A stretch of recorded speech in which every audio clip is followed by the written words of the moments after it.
నమస్తే welcome to YK news analysis ఇక నేను మీ గగన్ ఇవాల్టి వార్తా విశేషాలు ఏంటో రుక్కేద్దాం. ఒక్కో వార్తా పత్రికలో ఒక్కొక్క సంచలనమైన వార్త, ప్రతి వార్తని మీ ముందుకు చేర్చే ప్రయత్నం మా ఈ వైకే న్యూస్ అనాలిసిస్. ఇవాల్టి వార్తలు ఏంటో ఒకసారి ఆంధ్రజ్యోతి మెయిన్ హెడ్లైన్ పేజ్ ఒకసారి చూద్దాం. మనకి ఇక్కడ కనిపిస్తుంది విషనాగుల బుసలు అంటూ మనకు కనిపిస్తుంది. అబద్ధాలే ఫ్యాక్టరీగా మారిన వైసీపీ, అధికారం కోసం అప్పుడు ఇప్పుడు అదే రూటు. అలాగే మెగా డిఎస్సిపై జగన్ మిస్ఫైర్, అక్రమాలంటూ పదే పదే తప్పుడు ఆరోపణలు, అవన్నీ అబద్ధాలని తేలిన తీరుమారిని వైనం. మొదట పేపర్ లీక్ అంటూ దుష్ప్రచారం, ఆ తర్వాత మెరిట్ జాబితాలు, సర్టిఫికేట్ల పరిశీలన పేరుతో డ్రామాలు, చివరికి క్రీడాకోటపై విమర్శలు. ఇక ప్రతిదీ అబద్ధమని తేల్చిన ప్రభుత్వం, ఫేక్ ఆడియోతో మరోసారి డ్రామా, దిక్సూచితో తప్పక ఇప్పుడు కులం కార్డు తెరపైకి అంటూ మనకు కనిపిస్తుంది. ఇక స్పోర్ట్స్ కోటా ఓపెన్ కేటగిరీ 42 పోస్టులో కమ్మ వర్గం వారికే ఎక్కువని ఆరోపణలు. ఇక గణాంకాలతో సహా వెల్లడించిన ప్రభుత్వం, ఎక్కువ పోస్టులు కాపులు 16 అయితే ఇక రెడ్లకు 10. ఆ తర్వాత స్థానంలో కమ్మలు. అడుగడుగునా దుష్ప్రచారం అయితే వైసీపీ జోరుగా సాగిస్తుంది అంటూ మనకు అనిపిస్తుంది. ఇక మెగా డిఎస్సి స్పోర్ట్స్ కోటాలో కమ్మ వర్గం వారే ఎక్కువ మంది ఉద్యోగాలు పొందారని వైసీపీ పేటీఎం బ్యాచ్ ఆరోపించింది. అయితే అదంతా కట్టు కథ అని కూడా మనకు తెలుస్తుంది. ఒక అబద్ధాన్ని పదే పదే చెప్పినంత మాత్రాన అది నిజం కాదు అని చెప్పడానికి ఇది ఒక ఎగ్జాంపుల్గా మనం చూడొచ్చు. కానీ ఎంతో కొంతమంది నమ్ముతారన్నది వైసీపీ పాలసీ. అందుకే నిజం కాదని తెలిసినా బురద చల్లటం మానదు. ప్రభుత్వం అన్ని రకాలుగా స్పష్టత ఇచ్చినా తన పాలసీ మార్చుకోరు. ఒకే అబద్ధానికి రోజుకో రకం కొత్త వక్రీకరణలు జోడిస్తుంది. పనిలో పనిగా ఇక్కడ పొరుగు రాష్ట్రంలోనూ పాగా వేసిన పేటీఎం బ్యాచ్. ఇక ఈ పేటీఎం బ్యాచ్ పని ఒక్కటే, ఎక్కడైతే అబద్ధాన్ని పదే పదే నిజంలా వినిపించాలని ప్రయత్నం చేస్తారో ఇక ప్రయత్నానికి కేర్ ఆఫ్ అడ్రస్ గా నిలిచారు ఈ పేటీఎం బ్యాచ్. అయితే పనిలో పనిగా ఇక్కడ పొరుగు రాష్ట్రంలోనూ పాగా పాలసీ వేసి ఇక పేటీఎం బ్యాచ్ పడగ విప్పుతోంది. నిత్యం ముసలు కొడుతూ విషం చిమ్మడమే దీని పని. ఇదంతా 2019 ఎన్నికల ముందు చేసింది. అప్పట్లో అమరావతిపై ఒక కులం ముద్ర వేశారు. ఇక డిఎస్సి పదోన్నతులు ఒక కులం వారికే దక్కాయని అన్నారు. కులాల మధ్య చిచ్చు పెట్టేందుకు నానా రచ్చ చేశారు. తప్పుడు ప్రచారంతో అధికారంలోకి వచ్చారు. ఇప్పుడు పవర్ పోగానే మళ్ళీ పాత పాలసీ బయటికి తీశారు. అలాగే ఉపాధ్యాయ నియామక పరీక్షల్లో అక్రమాలు జరిగాయంటూ రోజుకో ఆరోపణలు చేశారు. ఇక ప్రతి ఆరోపణలకు సమాధానం ఇవ్వడంతో పాటు ఆరోపణలకు సంబంధించిన అభ్యర్థుల విషయంలోనూ ఏం జరిగిందో వివరణ ఇవ్వడంతో అసలు విషయం ప్రజలకు అర్థమైంది. కానీ ఇక్కడ మనం చూడాల్సిన మరొక విషయం ఏంటంటే, కొంతమంది అయినా ఈ వైసీపీ చేసిన చీప్ ట్రిక్స్ నమ్ముతారా అనేదే ప్రశ్న. అయితే ఈ వైసీపీ చీప్ ట్రిక్స్ నమ్మే పనిలో ప్రజలు లేరని వాళ్ళకి క్లియర్గా చెప్పే ప్రయత్నమే ఇది అని చెప్పేసి మరొకసారి తెలుస్తున్నది. అయితే సోషల్ మీడియాలో తప్పుడు ప్రచారం చేస్తూనే ఉన్నప్పటికీ దీనిపై ప్రభుత్వం క్షణాల్లో స్పందించింది. ఈ కేటగిరీలో ఏ కులం నుంచి ఎంతమంది ఉద్యోగులు ఎంపికయ్యారో లెక్క విప్పి చెప్పింది. అసలు నిజం బయటపడగానే పేటీఎం బ్యాచ్ గప్చుప్గా సైలెంట్గా మారిపోయింది. ఇక మరొక వార్తా విశేషం చూద్దాం. ఆర్టీసీలో ఈ గోల, ఈ బస్సులపై ముందుకే సర్కారు నిర్ణయం, సంఘాల విముఖత. రాష్ట్రంలో 12 ప్రాంతాలకు బస్సులు రాక ఇక తొలి విడత అయితే మనం చూడొచ్చు 1.050 అయితే ముఖ్యంగా మనకు కనిపిస్తుంది. ఇక పూణేకి చెందిన ఫినాకిల్ ద్వారా ఆపరేషన్ ఈ ఏడాది చివరి నాటికి అందుబాటులోకి వచ్చే అవకాశం కూడా కనిపిస్తుంది. ఇక వ్యతిరేకిస్తున్న ఆర్టీసీ ఉద్యోగ జేఏసీ నేతలు, ప్రైవేట్ వద్దు ఆర్టీసీతోనే నడపాలని డిమాండ్. ఇక కేంద్ర సబ్సిడీ డిపోల్లో పార్కింగ్, ఛార్జింగ్ స్టేషన్లు, ప్రభుత్వ అడుగులు వేగం. ఇక జేఏసీ ఉద్యమ బాట అంటూ మనకు కనిపిస్తుంది. డీజిల్ వినియోగం తగ్గించి ముఖ్యంగా పర్యావరణ ముప్పును అధిగమించేందుకు కేంద్ర ప్రభుత్వం ఎలక్ట్రిక్ బస్సులను ప్రోత్సహిస్తుంది. అయితే ఈ క్రమంలో రాష్ట్రంలో కూడా ఎలక్ట్రిక్ బస్సులను సమకూర్చుకొని దానినే వాడి పర్యావరణాన్ని కాపాడాలనే ప్రయత్నం చేస్తుంది. అయితే 2030 నాటికి పల్లె వెలుగు బస్సుల స్థానంలో ఈ బస్సులే నడపాలని ప్రభుత్వం భావిస్తుంది. అయితే ఈ ప్రయత్నం అయితే చాలా కష్టంగా మారింది. ఇక దీనికి సంబంధించి రాష్ట్రంలో గ్రీన్ ట్రాన్స్పోర్ట్కు అవసరమైన మౌలిక సదుపాయాలు ముఖ్యంగా వేగంగా ముందుకు నడిపించాలని ప్రయత్నం అయితే జోరుగా సాగింది. అయితే ఎలక్ట్రిక్ బస్సుల విషయంలో ఆర్టీసీ ఉద్యోగుల సంఘాలు ఇక ఆందోళన వ్యక్తం చేస్తూనే ఉన్నాయి. మొదటి నుంచి పల్లె వెలుగులు బస్సులు ఆపడం ఏంటి, కొత్తగా ఇప్పుడు వచ్చిన ఈ ఎలక్ట్రిక్ బస్సులు అసలు ఎంతవరకు పనిచేస్తాయి, నిజంగా అవి ప్రజలకు ఉపయోగపడతాయా అనే ప్రశ్న కనిపిస్తుంది. అయితే ఇక ఈ బస్సులకు తాము వ్యతిరేకం కాదని చెబుతూనే కేంద్రం ఇచ్చే సబ్సిడీతో పాటు డిపోల స్థలాలు ప్రైవేటీకరణకు కూడా అడగటం జరిగింది. అయితే ఇక ఎలక్ట్రిక్ బస్సులు ఆర్టీసీ స్వయంగా కొనుగోలు చేసి నడిపించాలని, అంతేగాని దాంట్లో కూడా మళ్ళీ అంటే ప్రభుత్వం ఎలక్ట్రిక్ బస్సులను ప్రోత్సహిస్తున్నప్పటికీ దాన్ని మళ్ళీ ప్రైవేటీకరణ చేయకుండా ఏకంగా ఇక ఆర్టీసీ వాళ్ళే కొనుగోలు చేయాలన్న విషయం కూడా క్షుణ్ణంగా కనిపిస్తుంది. ఇక పర్యావరణ హిత ఇంధన పొదుపులో భాగంగా రాష్ట్ర ప్రభుత్వం విద్యుత్ బస్సులను తీసుకురానుంది. ఈ ఏడాది చివరికి దాదాపు 12 నగరాల్లో ఈ బస్సులే నడిపించేలా ప్రణాళిక సిద్ధం కూడా చేస్తుంది. ఇక కేంద్రం ఇచ్చే సబ్సిడీ సద్వినియోగం చేసుకొని ఆర్టీసీ భారాలను తగ్గించుకునే దిశగా వడివిడిగా అడుగులు వేస్తుంది. అయితే ఎంత మేరకు ఇది జరుగుతోంది, నిజంగా ఇంత ఫాస్ట్ గా ఈ ప్రాసెస్ జరుగుతున్నదా అనేది ప్రశ్న. ఇక ఆర్టీసీలో ఈ గోల బస్సులు కాస్త ఆగితే మాత్రం ఇక్కడ ఈగో తగ్గుతుంది. ఇక ఈ ఎలక్ట్రిక్ బస్సులు వచ్చే అవకాశం కనిపిస్తుందంటూ మనకు తెలుస్తుంది. ఇక నెక్స్ట్ వార్తా విశేషం చూద్దాం. 100% ఇథనాల్ పెట్రోల్ కు పూర్తి ప్రత్యామ్నాయ మార్గం ఎంచే ప్రయత్నంలో ప్రభుత్వం అయితే కసరత్తు చేస్తుంది. ఇక విదేశీ ముడి చమురు దిగుమతులకు చెక్ పెట్టే అవకాశం అయితే స్పష్టంగా కనిపిస్తుంది. ముఖ్యంగా స్వదేశీ పర్యావరణ అనుకూల ఇంధనానికి ప్రోత్సాహం. ఈ 100 నిబంధనలకు కేంద్రం ఆమోదం. 100% ఇథనాల్ పై దేశ వ్యాప్తంగా చర్చ అయితే జరుగుతుంది. ఇక ప్రయోజనాలు ఏమిటి, నష్టాలు ఏమిటి అనే విషయాన్ని కాస్త క్షుణ్ణంగా పరిశీలించాల్సిన అవసరం ఎంత మేరకు ఉంది. ఇక చూద్దాం అసలు ఇక ఇథనాల్ వాడే విషయంపై అసలు కేంద్ర ప్రభుత్వం ఏం చెబుతుంది, ఇక ప్రభుత్వం ఎలాంటి నిర్ణయం తీసుకుంటుంది, నిజంగా పెట్రోల్ డీజిల్ కి ప్రత్యామ్నాయ మార్గంగా ఇథనాల్ పనికొస్తుందా అనే విషయాన్ని ప్రజలకు అర్థం చేసే ప్రయత్నంలో ప్రభుత్వం ఎలాంటి జాగ్రత్తలు తీసుకుంటుందో చూద్దాం. ఇక నెక్స్ట్ వార్తా విశేషం మనం చూసినట్లయితే, కుమ్మేసిన వాన. అనంతపురం నగరంలో రామ్నగర్ ఫ్లైఓవర్ వద్ద రోడ్డుపై నిలిచిన వాన నీరు ఎక్కడికక్కడ వానలతో రోడ్లన్నీ జలమయమవుతున్నాయి. ఉదయం ఆఫీస్కి వెళ్తే సాయంత్రం ఇంటికి వెళ్లే పరిస్థితి ఏ విధంగా ఉంటుందో చెప్పలేనటువంటి పరిస్థితి. ఒక్కసారి మ్యాన్ హోల్స్ లోంచి డ్రైనేజ్ వాటర్లు పొంగే పరిస్థితులు అనేక చోట్ల. ఇక చిన్నపిల్లలు స్కూల్కి వెళ్ళి ఇంటికి రావాలంటే అదొక పెద్ద టాస్క్ లా కనిపిస్తుంది. ఎక్కడ చూసినా వాన నీరు అక్కడికక్కడే పేర్కొని ఉండటం. అయితే ముఖ్యంగా మనం చూసినట్లయితే రాష్ట్రంలో పలు చోట్ల భారీ వర్షాలు, పొంగిపొర్లిన వాగులు వంకలు, నేల కొరిగిన విద్యుత్ స్తంభాలు, చెట్లు, పలు గ్రామాలకు రాకపోకలు బంద్. ఇక సిక్కోలుకో పిడుగుపాటుకు 2 మృతి. అయితే ఋతుపవనాల రాకంతో రాష్ట్రంలో పలు చోట్ల భారీ వర్షాలు కురుస్తున్నాయి. కర్నూలు, నంద్యాల, అనంతపురం జిల్లాలో శనివారం రాత్రి భారీ వర్షం కురవగా, ఇక విజయనగరం, పార్వతీపురం, మన్యం, శ్రీకాకుళం జిల్లాలో ఆదివారం పిడుగులతో కూడిన ఈదురుగాలులతో కలిసి వర్షాలు అయితే కురిశాయి. ఇక వాగులు వంకలు పొంగి ప్రవహించడంతో లోతట్టు ప్రాంతాలు జలమయ్యాయి. ఇక రోడ్లపై నీరు చేరి పలు గ్రామాలకు రాకపోకలు నిలిచిపోయాయి. ఇక విజయవాడలో ప్రకాశం బ్యారేజ్ పైన కూడా నీటి రాక, ముఖ్యంగా భారీ వర్షం కారణంగా అత్యధికంగా అయితే ప్రవహిస్తున్నట్లు కూడా మనకు కనిపిస్తుంది. ఇక మరొక వార్తా విశేషం మనం చూసినట్లయితే, ఓటర్ అన్నా జర జాగ్రత్త. అయితే ఓటర్ అన్నా జర జాగ్రత్త, ఓటేసే ముందు కాస్త ఆలోచించండి, ఆలస్యం వహిస్తే ఓట్లు గల్లంతే. సర్ ప్రక్రియలో భాగంగా నేటి నుంచి బీపీఎల్ఓ ఇంటింటి సర్వే. ఇక 4.16 కోట్ల ఓటర్ ఎన్యూమరేషన్. జూలై 21న ముసాయిదా జాబితా. ఇక సెప్టెంబర్ 22న తుది ఓటర్ల జాబితా వచ్చే అవకాశం అయితే కనిపిస్తుంది. ఇక సర్ ప్రక్రియతో ఎన్ని ఓట్లు తొలగిపోతాయి, ఎక్కడైతే మనం చూసామో అటు మనం చూసినట్లయితే ఇటు తమిళనాడు కావచ్చు, అటు ముఖ్యంగా తృణమూల్ కాంగ్రెస్ ఓట్ల బ్యాంక్ గల్లంతవడానికి ప్రత్యేక కారణం ఈ సర్ ప్రక్రియ అనే మాట కూడా మనం విన్నాం. ఇక మనం చూసినట్లయితే ముఖ్యంగా తమిళనాడు కనుక మనం అంటే ఒకసారి విశ్లేషించినట్లయితే అక్కడ కూడా స్టాలిన్ చెప్పిన మాట సర్ ప్రక్రియ మూలంగా ముఖ్యంగా ఓట్లు కోల్పోవడం జరిగింది. ఇక ఓట్ బ్యాంక్ అయితే గల్లంతయ్యే విషయం ఇక ఇటువైపు కనిపిస్తుంది. ఆలక్ష్యం వహిస్తే ముఖ్యంగా ఓటు గల్లంతే. ఇక సర్ ప్రక్రియలో భాగంగా నేటి నుంచి బిఎల్ఓల ఇంటింటి సర్వే అయితే జరుగుతుంది. ఇక 4.16 కోట్ల ఓటర్ల ఎన్యూమరేషన్ అయితే జరుగుతుంది. ఇక చూద్దాం ఇది సర్ ప్రక్రియ ఎంతగా జనంలోకి వస్తుందో చూద్దాం. ఇక నెక్స్ట్ వార్తా విశేషం, రాష్ట్రం అంతా స్మార్ట్ స్ట్రీట్ లైటింగ్. పట్టణాల్లో 10.5 లక్షల వీధి దీపాలు. స్ట్రీట్ లైటింగ్ నేషనల్ ప్రోగ్రామ్ లో భాగంగా ఏర్పాటు. దేశంలోనే పెద్ద ప్రాజెక్ట్. అంతా ముఖ్యంగా ఎల్ఈడి వెలుగులతో 30% విద్యుత్ ఆదా.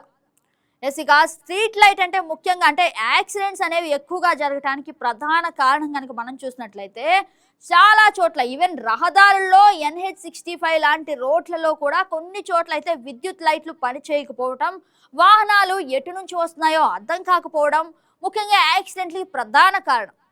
ఇక యాక్సిడెంట్ల దృష్ట్యా మరొక విషయం మనం చూసినట్లయితే ఇక ఎల్ఈడీల దృష్ట్యా అంటే 30% విద్యుత్ ఆదాతో పాటు ప్రతి చోట ఎక్కడికక్కడ స్ట్రీట్ లైటింగ్ నేషనల్ ప్రోగ్రామ్ లో భాగంగా దేశంలోనే అతిపెద్ద ప్రాజెక్టుగా అయితే ఈ ఎల్ఈడి లైట్స్ ఏర్పాటు చేయడం జరుగుతుంది. చూద్దాం ఇక మన రాష్ట్రం ఎంతగా కలకలలాడుతుందో, ఎంతగా మెరిసిపోతుందో కొన్ని రోజుల్లో మనకు తెలుస్తుంది. ఇక మరొక వార్తా విశేషం మనం చూద్దాం. అమెరికాతో డీల్ వద్దు, ఇరాన్లోని పలు నగరాల్లో నిరసనలు. విదేశాంగ మంత్రి అబ్బాస్ వైదొలగాలని డిమాండ్. ఒప్పందాలపై డైలమా, యురేనియం చుట్టూ పద్మ వ్యూహం. డీల్ కు వ్యతిరేకంగా ఇజ్రాయెల్లోనూ ర్యాలీలు. ఇక యుద్ధాన్ని ముగించేందుకు అమెరికాతో ఇరాన్ ప్రభుత్వం శాంతి ఒప్పందానికి సిద్ధపడటంపై ఇరాన్ ప్రజల్లో ఆగ్రహావేశాలు వెల్లువెత్తుతున్నాయి. ముఖ్యంగా సాంప్రదాయ వర్గం ముస్లింలు ప్రతిపాదిత డీల్ కు వ్యతిరేకంగా ఉన్నారు అంటూ కూడా వినిపిస్తున్నాయి.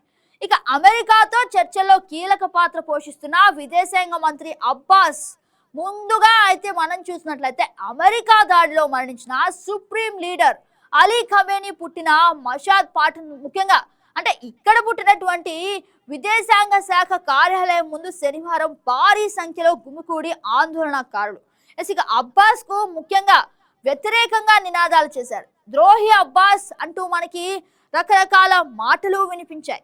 అమెరికాకు లొంగిపోయాడు అని పెద్ద పట్టున నినాదాలు చేశారు. దేశంలో ఇతర ముఖ్య పట్టణాల్లో కూడా ర్యాలీలు జరిగాయి. ఇక అబ్బాస్ మంత్రి పదవికి రాజీనామా చేయాలని అక్కడైతే ప్రజలు నిరసన వ్యక్తం చేశారు. ఇక ఏం జరుగుతుందో, ఎలాంటి పరిణామాలు చోటు చేసుకుంటాయో త్వరలో మనకు తెలుస్తుంది. ఇక మరొక వార్తా విశేషం మనం చూసినట్లయితే 5 ఏళ్లలో వాణిజ్యం డబుల్. పారిస్ విమానాశ్రయం అయితే మనకి ఇక్కడ కనిపిస్తుంది. ఇక నీస్ లో భారత UPI సేవలు, హై స్పీడ్ రైల్వేలో సహకారం. భారత్ ఫ్రాన్స్ ద్వైపాక్షిక చర్చల్లో కీలక నిర్ణయాలు. ఇక రఫేల్ ఫైటర్ జెట్ల కొనుగోలు ఒప్పందంపై చర్చ. ఇక 5 ఏళ్లలో వాణిజ్యం విస్తరించేందుకు రకరకాల ప్రయత్నాలు అయితే చేస్తుంది మోడీ సర్కార్. చూద్దాం ఇక ఎలాంటి ప్రయత్నాలు జరిపి ముఖ్యంగా ప్రజలను అభివృద్ధి పదంలో నడిపిస్తారో చూద్దాం. ఇక మరొక వార్తా విశేషాన్ని చూసే ముందు మరొక పత్రిక అయితే మనం చూద్దాం. ఒకసారి సాక్షి పరిశీలిద్దాం. ఇక సాక్షిలో మెయిన్ హెడ్లైన్స్ ఏంటో ఒక్కసారి చూసి దాని యొక్క ముఖ్యంగా ఎలాంటి వార్తా విశేషాలు ఈరోజు సంచలనంగా ఉన్నాయో మనం ఒకసారి చర్చిద్దాం. ఇక కొత్త పింఛన్ కాకమ్మ కథ అంటూ మనకి ఇక్కడ కనిపిస్తుంది. ముఖ్యంగా అంటే ఇప్పుడు కొత్త పింఛన్ కలకలలాడే పరిస్థితి అయితే కనిపిస్తుంది. కానీ కొత్త పింఛన్ ముఖ్యంగా పరిశీలించినట్లయితే కేవలం అదొక కాకమ్మ కథ అంటూ కనిపిస్తుంది. ఇక కొత్త పింఛన్ కాకమ్మ కథ. పండుటాకులను మభ్యపుచ్చేందుకు చంద్రబాబు ప్రభుత్వం దుష్ట పన్నాగం. కొత్త పింఛన్లు ఇచ్చేస్తున్నారంటూ మోసపూరిత ప్రకటనలు అని చెప్పేసి వైసీపీ మరొకసారి ప్రజలను అంటే ఫూల్స్ చేస్తున్నారా, లేదంటే నిజాన్ని ప్రజల ముందు పెట్టే ప్రయత్నం చేస్తున్నారా అనే ప్రశ్న ఒకవైపు ఉంటే, కేవలం అంటే ఏదైతే ముఖ్యంగా మనం చూసినట్లయితే కాస్త ట్రెండ్ అవ్వాలని చెప్పేసి ఇలాంటి కథనాలు డిజిటల్ మీడియాలో ప్రచురితం చేయటం ఎంతవరకు కరెక్ట్ అని చెప్పేసి నెట్టింట కొంతమంది ప్రశ్నిస్తున్నారు. అయితే ఇక ముఖ్యంగా సాక్షిలో కనబరుస్తున్న ఈ అంటే కొత్త పింఛన్ కాకమ్మ కథే. పండుటాకులను మభ్యపెట్టేందుకు చంద్రబాబు ప్రభుత్వం దుష్ట పన్నాగం అంటూ మనకు కనిపిస్తుంది. అయితే సాక్షిలో ప్రచురించబడినటువంటి ఈ కథనం ఎంతవరకు వాస్తవం అనేది ఒకసారి మనం పరిశీలిద్దాం. 2 ఏళ్లు పూర్తవడంతో ఎల్లో మీడియాలో తప్పుడు కథనాలు. జూన్ 12 నుంచి ప్రభుత్వం కొత్త పెన్షన్లు ఇవ్వనుందని 1.5 రోజులుగా విస్తృత ప్రచారం. ఇక అవాస్తవాలు. అర్హులైన లబ్ధిదారులు సచివాలయాలకు పరుగులు. ఇక పింఛన్ కోసం దరఖాస్తు చేసుకునేందుకు వేలాదిగా తరలిస్తుండటంతో గందరగోళం నెలకొంది అంటూ మనకు కనిపిస్తుంది. ఇక అలాంటిదేమీ లేదని, సచివాలయాల వరకు వచ్చి ఇబ్బంది పడవద్దని ఉద్యోగులు సందేశాలు కూడా ఇస్తున్నారు. ఇక అందరికీ చెప్పలేక వాట్సాప్ స్టేటస్లుగా పెట్టుకుంటున్న సచివాలయ ఉద్యోగులు. చంద్రబాబు సీఎం అయినప్పటి నుంచి కొత్త పింఛన్ల కోసం దరఖాస్తులు స్వీకరణే బంద్ అంట. ఇక మనం చూసినట్లయితే వెబ్సైట్ లో కొత్త పెన్షన్ దరఖాస్తు స్వీకరించే ఆప్షన్ తీసేసిన సర్కార్. అలాగే 2 ఏళ్లలో 6.14 లక్షల వరకు తగ్గిపోయిన పింఛన్ల సంఖ్య. ఇక దివ్యాంగుల పింఛన్లు తగ్గించేందుకు రీవెరిఫికేషన్ చేస్తున్న బాబు సర్కార్. ఇక ప్రస్తుతం కొత్త పింఛన్ల దరఖాస్తు స్వీకరణకు సంబంధించి ప్రభుత్వం నుంచి ఎటువంటి అధికారిక ఆదేశాలు రాలేదని కూడా చెప్తున్నాయి. ఇక ప్రభుత్వం నుంచి అధికారిక మార్గదర్శకాలు వెలువడిన వెంటనే ప్రజలకు తెలియజేయబడును. ఇక కొత్త పింఛన్ల కోసం దరఖాస్తు చేసుకోవడానికి గ్రామ వార్డు సచివాలయాలకు ఫోన్ చేసి విచారిస్తున్న వారికి ఉద్యోగులు తెలియజేస్తున్న సందేశం ఇది. ఎక్కువ మందికి ఇదే సమాచారం చెప్పాల్సి వస్తుండటంతో ఈ సందేశాన్ని పలువురు గ్రామ వార్డు సచివాలయ ఉద్యోగులు అయితే స్టేటస్ పెట్టారంట. మరి ఇది ఎంతవరకు వాస్తవమో తెలియాల్సి ఉంది. ఇక తమ వాట్సాప్ స్టేటస్ మెసేజ్లుగా పెట్టుకున్నారు. రాష్ట్రంలో 2 ఏళ్ల క్రితం చంద్రబాబు ప్రభుత్వం ఏర్పడినప్పటి నుంచి కొత్తగా ఒక్క పింఛన్ కూడా మంజూరు కాలేదు. కొత్త పింఛన్ కోసం దరఖాస్తుల స్వీకరణకు సంబంధించిన ఆన్లైన్ పోర్టల్ సైతం నిలిచిపోయింది అంటూ కూడా మనకి ఇక్కడ కనిపిస్తుంది.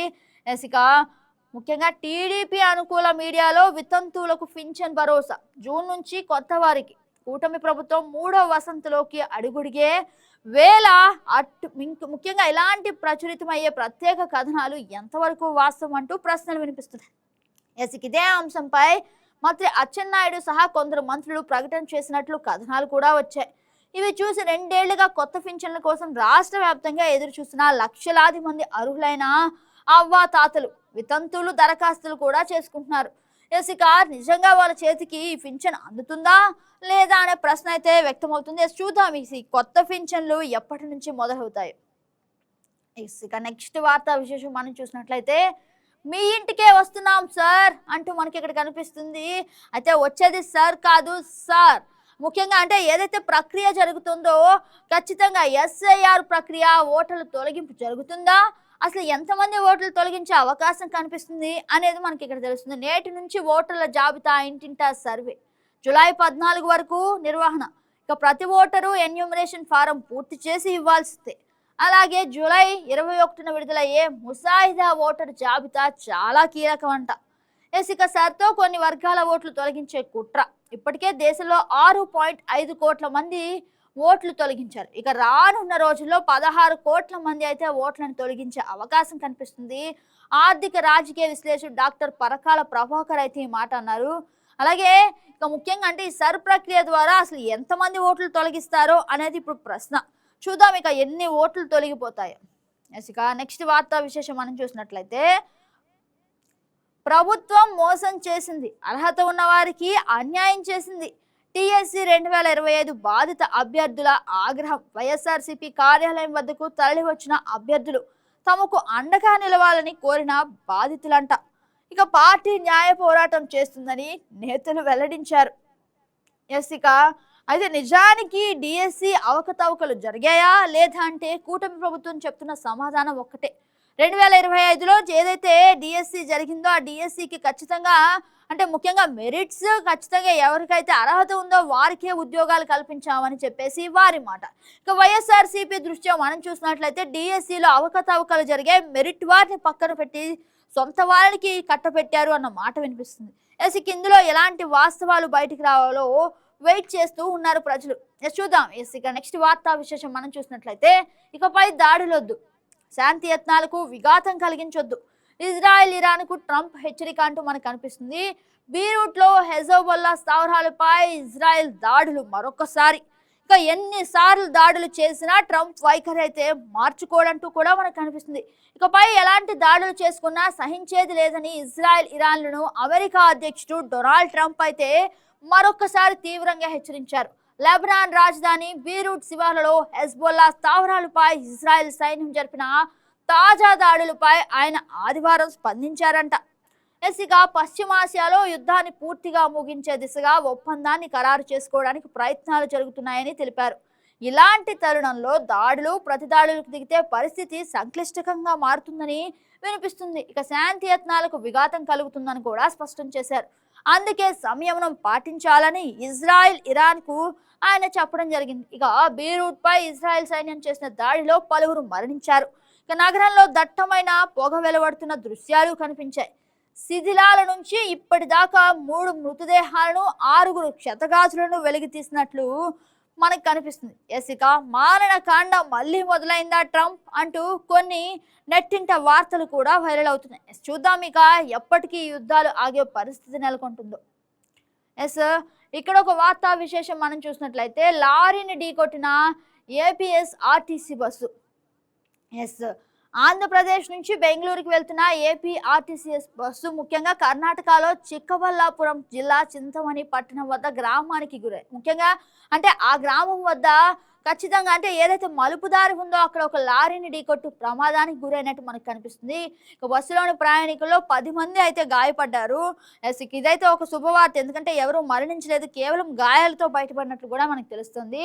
ఎస్, ఇక మరొక వార్తా విశేషం మనం చూద్దాం. విహారంలో విషాదం. కృష్ణా నదిపై పడవలో సరదాగా తిరిగేందుకు వెళ్లిన ఒకే కుటుంబానికి చెందిన 4 మృతి చెందిన ఘటన పల్నాడు జిల్లా అచ్చంపేట మండలంలోని కోడూరు గ్రామంలో ఆదివారం చోటు చేసుకుంది. మృతుల్లో 3 చిన్నారులుగా, వీరిలో 2 బాలికలు ఉన్నారు. ఎస్, ఇలాంటి విషయాల్లో కాస్త జాగ్రత్త వహించడం ఎంతైనా ముఖ్యంగా చిన్నపిల్లలను తీసుకొని పడవలలో అంటే వాటర్ పై ప్రయాణం చేసినప్పుడు కాస్త జాగ్రత్త వహించాలి, లేదంటే ఇలాంటి పరిస్థితులే చూస్తాం. ఎస్, కాబట్టి సేఫ్ జాకెట్స్ అయితే ముఖ్యంగా వేసుకొని ప్రయాణించాలి ఇలాంటి ప్రయాణాల్లో, లేదంటే ఇలాంటి పరిస్థితులే చోటు చేసుకునే అవకాశం ఉంది. కాబట్టి కాస్త జాగ్రత్త వహించాలని చెప్పేసి మరొకసారి తెలియజేస్తున్న విషయం అయితే మనకు కనిపిస్తుంది. ఎస్, ఇక ఇది మనకి కనిపిస్తుంది. ఇది భావ ప్రకటన స్వేచ్ఛపై దాడి. వైఎస్ఆర్సీపీ అధికారిక ఫేస్బుక్ పేజీని అందుబాటులో లేకుండా చేయటం హేయం. ఇక చంద్రబాబు ప్రభుత్వ దుశ్చర్యపై వైఎస్ జగన్ మండిపాటు. ముఖ్యంగా మనం కనిపిస్తుంది ప్రభుత్వ అక్రమాలు, అవకతవకలు, వైఫల్యాలను సాక్ష్యాధారాలతో సాక్షి పేపర్లో ప్రచురితం అవుతుంటే, ఇక అదే సాక్ష్యాధారాలతో ఫేస్బుక్లో కూడా ప్రచురిస్తున్నాం. కానీ మేము పెట్టిన ముఖ్యంగా అంటే ఏదైతే ప్రభుత్వ దుశ్చర్యపై ప్రశ్నిస్తున్నారో ఆ ఫేస్బుక్ పేజ్ని లేకుండా చేయడం ఎంతవరకు కరెక్ట్ అని చెప్పేసి మాజీ ముఖ్యమంత్రి వైఎస్ఆర్సీపీ అధినేత జగన్మోహన్ రెడ్డి అయితే సభాముఖంగా ప్రశ్నించారు. ఎస్, ఇక ముఖ్యంగా మీడియాతో సమావేశమైన సభలో ఆయన మాట్లాడిన ముఖ్య మాట అంటే ఫేస్బుక్ పేజ్ని కూడా డిలీట్ చేస్తారా, ప్రజలకు నిజాలను చెప్పే ఫేస్బుక్ పేజ్ని డిలీట్ చేయడం వెనుక అసలు ఏంటి అని చెప్పేసి ఆయన ప్రశ్నించారు. ఇక ప్రజా సమస్యలను వెలుగులోకి తెస్తున్నాం, వాటి గురించి ప్రశ్నించిన వారిపై చంద్రబాబు సర్కార్ కేసులు పెడుతుంది, సోషల్ మీడియాలో ఆ పోస్టులను ప్రజలు చూడకుండా నిరోధిస్తుంది. ఇది ఆందోళనకర ధోరణి, ప్రజాస్వామ్య స్ఫూర్తికి విఘాతం అంటూ మనకు కనిపిస్తుంది. ప్రజాస్వామ్య ప్రయోజనాల దృష్ట్యా తక్షణమే మా అధికారిక పేజీని పునరుద్ధరించండి అంటూ మనకు కనిపిస్తుంది, లేదంటే న్యాయ పోరాటం చేస్తామని స్పష్టీకరణ కూడా కనిపిస్తుంది. ఇక కేంద్ర మంత్రులు అమిత్ షా, అశ్విని వైష్ణవ్, పిఎంఓ, కేంద్ర ప్రసార సమాచార శాఖ మేటా ఫేస్బుక్ ను ట్యాగ్ చేస్తూ ఎక్స్ లో పోస్ట్. ఇంకా save democracy, save freedom of speech అంటూ #. ఏదైతే ఆర్టికల్ మనకు కనిపించిందో ఫ్రీడమ్ ఆఫ్ స్పీచ్, ఏదైతే మనకి కల్పించిన వాక్ స్వాతంత్రాన్ని వాడుకునే హక్కు మనకుంది. కాబట్టి మేము తెలియజేయాలనుకునే విషయాన్ని ఖచ్చితంగా తెలియజేస్తాం. వాటిలో తప్పేంటి అంటే రాజ్యాంగం మాకు ఇచ్చిన హక్కులను కూడా తీసుకుంటారా అని చెప్పేసి ముఖ్యంగా వైసీపీ అధినేత జగన్ అయితే ప్రశ్నించారు. చూద్దాం ఇక ఎలాంటి వార్తా విశేషాలు బయటకు వస్తాయి. ఈ విషయానికి సంబంధించి అయితే మరొకసారి మనకు తెలుస్తుంది. ఇక నెక్స్ట్ వార్తా విశేషాలు ఒకసారి ఆంధ్రప్రభ పేపర్ అయితే మనం చూద్దాం. ముఖ్యంగా ఈ పేపర్లో ప్రచురితమైన కథనాలు ఒకసారి మనం చూసి వాటి గురించి చర్చిద్దాం. ఎస్, మనకి ఇక్కడ కనిపిస్తుంది బిల్లులకు ఇక రాజమార్గం, ఎదురులేని ఎన్డీఏ. ఎస్, ఇక మోడీ ముఖ్యంగా ప్రధాని మంత్రిగా కొనసాగి 12 ఏళ్ల సుదీర్ఘ అంటే ఏదైతే ప్రయాణం అయితే సక్సెస్ఫుల్ గా సాగించారో, ఎస్, ఇక మరొకసారి మనం ఇక్కడ చూసినట్లయితే బిల్లులకు ఇక రాజమార్గం, ఎదురులేని ఎన్డీఏ. దేశంలో రాజకీయ పరిణామాలు వేగంగా మారుతున్నాయి. ఈ మధ్య జరిగిన అసెంబ్లీ ఎన్నికల ఫలితాల తర్వాత పార్లమెంట్లో బీజేపీ బలం పెరుగుతూ వస్తుంది. ముఖ్యంగా తృణమూల్ కాంగ్రెస్ ఎంపీల తిరుగుబాటు సరికొత్త సమీకరణలకు తెరలేపింది. ఈ పరిణామాలు కేంద్రంలోని ఎన్డీఏ ప్రభుత్వానికి భారీ ఊరటనిచ్చేలా కనిపిస్తున్నాయి. ఇక ఈ క్రమంలో మనం మోడీని కనుక చూసినట్లయితే మోడీ ప్రభుత్వం అత్యంత ప్రతిష్టాత్మకంగా భావిస్తున్న డీలిమిటేషన్ అలాగే మహిళా బిల్లుల కోసం మరొకసారి ప్రయత్నం చేస్తామంటూ మనకు కనిపిస్తుంది. లోక్సభలో ఆధిక్యం దిశగా బీజేపీ ప్రయత్నం, కాషాయ పార్టీకి మద్దతుగా తృణమూల్ రెబల్ ఎంపీలు, 20 మంది ఎంపీలు మద్దతు ఇస్తున్న స్పీకర్ కు లేఖ, ఇక ఎన్డీఏకు అనుకూలంగా డిఎంకే అడుగులు. ఇవైతే కొత్త రాజకీయ పరిణామాలుగా మనం చూడొచ్చు. ఎప్పటి నుంచో చరిత్రలో ఏలుతున్నటువంటి పార్టీలు ఇప్పుడు నేలమట్టం అయిపోయాయి. కొత్తగా ఏదైతే ముఖ్యంగా మనం చూసినట్లయితే తృణమూల్ కాంగ్రెస్ అనేసి ఎప్పటి నుంచో అక్కడ శాసిస్తున్నటువంటి పార్టీ. ఇప్పుడు ఆ తృణమూల్ కాంగ్రెస్ లోని ముఖ్యమైనటువంటి ఎంపీలు, రెబల్ ఎంపీలు అయితే ఇక బీజేపీకి సపోర్ట్ చేస్తున్నారు. ఇలాంటి పరిస్థితిలో ఇక రాజకీయాల్లో ఎలాంటి మార్పులు చోటు చేసుకుంటాయి, ఎలాంటి కొత్త వైఖరులు వినిపిస్తున్నాయి అనేది ఇక ప్రజల్లో ఇప్పుడు జరుగుతున్న డిబేట్. ఇక ముఖ్యంగా మనం చూసినట్లయితే ఎన్డీఏకి అనుకూలంగా డిఎంకే అడుగులు, కీలక బిల్లుల ఆమోదానికి బీజేపీ భారీ ఆపరేషన్, అసంతృప్తులు, అంతర్గత తిరుగుబాటులో ప్రాంతీయ పార్టీలు విలవిలలాడుతున్నాయంట. ఇక మనం చూసినట్లయితే రాజకీయ పరిణామాలు వేగంగా మారుతున్నాయి. ఈ మధ్య జరిగిన అసెంబ్లీ ఎన్నికల ఫలితాల తర్వాత పార్లమెంట్ లో బీజేపీ బలం పెరుగుతూనే వస్తుంది. ఇక బీజేపీ బలాన్ని పుంజుకుంటుంది. ఇక తృణమూల్ కాంగ్రెస్ అయితే కాస్త ఢీలా పడిపోయే పరిస్థితి కూడా కనిపిస్తుంది. ఇక ఈ పరిణామాలు కేంద్రంలోని ఎన్డీఏ ప్రభుత్వానికి భారీ ఊరటనిచ్చేలా కనిపిస్తున్నాయి. ఈ క్రమంలో మోడీ ప్రభుత్వం అత్యంత ప్రతిష్టాత్మకంగా భావిస్తున్న డీలిమిటేషన్ మహిళా బిల్లులపై మరొకసారి చర్చ జరిగే అవకాశం కూడా కనిపిస్తుంది. ఇక ఆమోదం లభించే అవకాశం కూడా కనిపిస్తుంది. చూద్దాం ఇక ఎలాంటి వార్తా విశేషాలు వింటామో మరి దానికి సంబంధించి. ఇక మరొక వార్తా విశేషం మనం చూసినట్లయితే జనసైన్యం జాతీయ గళం, ఢిల్లీకి జనసేనాని పవన్ కళ్యాణ్ నేడు కీలక సమావేశం అయితే నిర్వహించున్నారు. ఇక సేన ప్రస్థానం, జాతీయ సమగ్రత పేరిట భేటీ, పాల్గొననున్న ఎంపీలు, ఎమ్మెల్యేలు, ముఖ్య నేతలు ఇక కర్ణాటక, తమిళనాడు, తెలంగాణ నుంచి హాజరయ్యే అవకాశం కూడా కనిపిస్తుంది.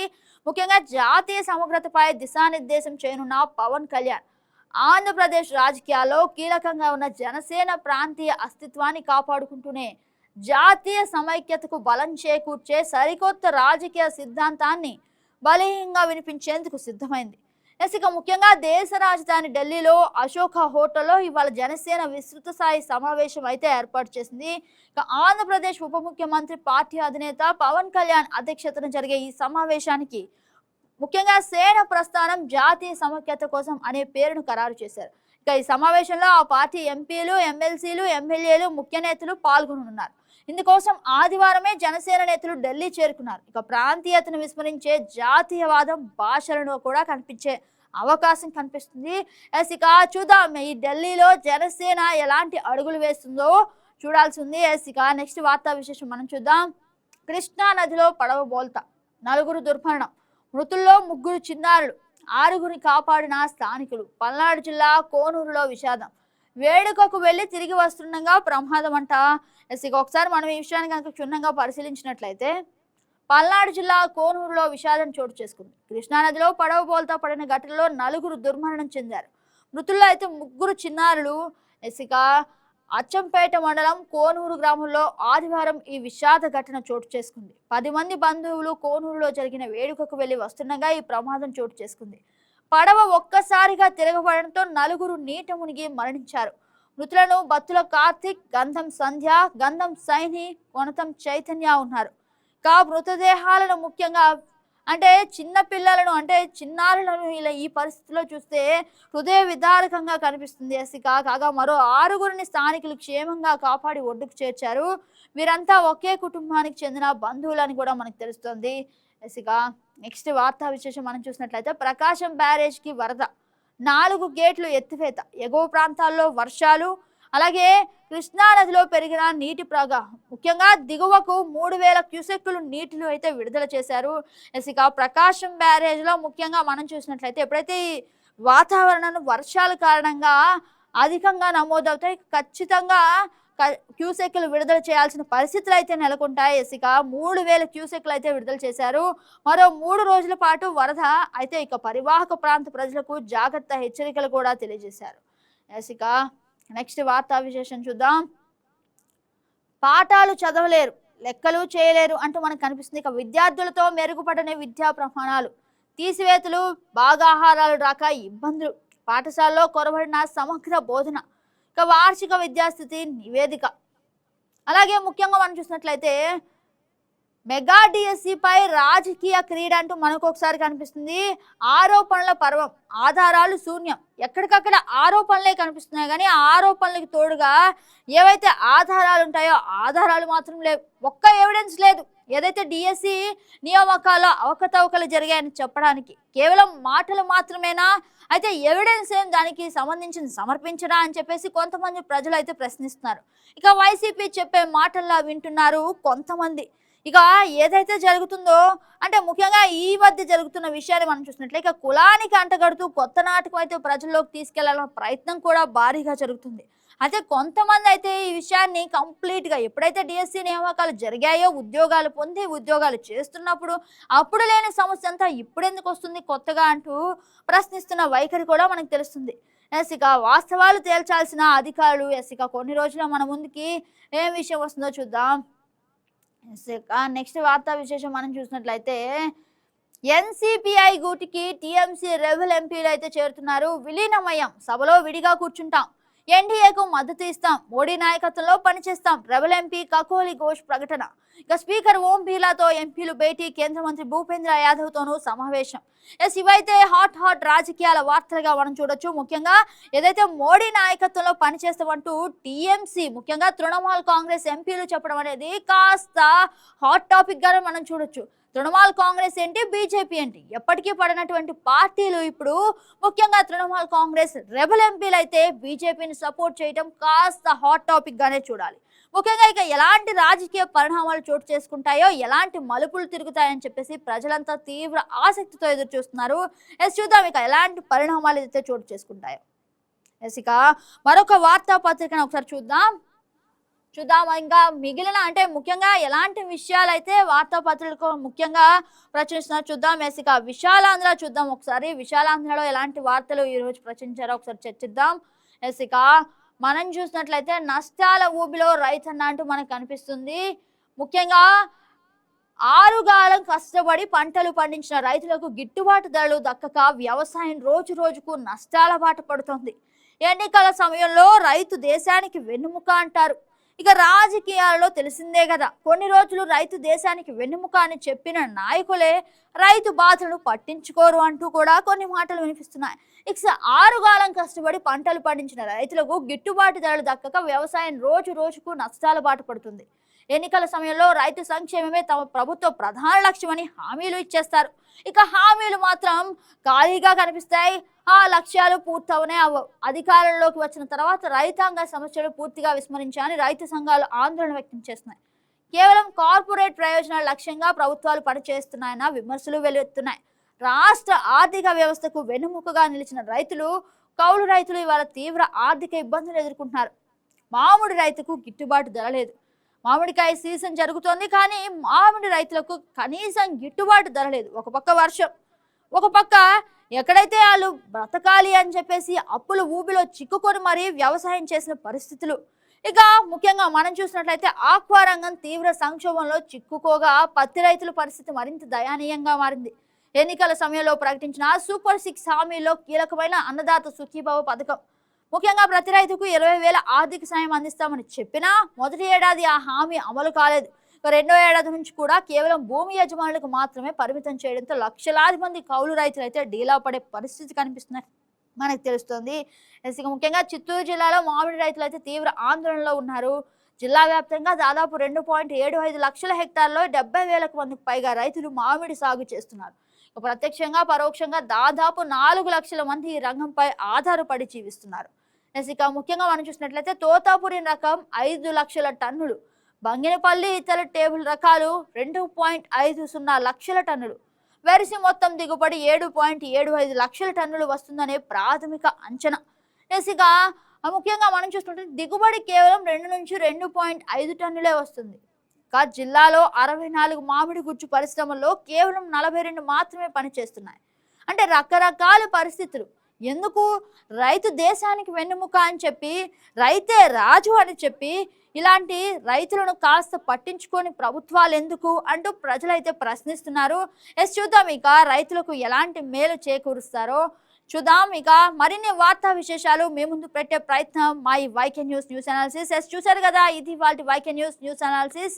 రేపటి రోజున వైకే న్యూస్ అనాలిసిస్ లో మీ ముందుకు వచ్చేస్తా. Until then this is Gagan signing of.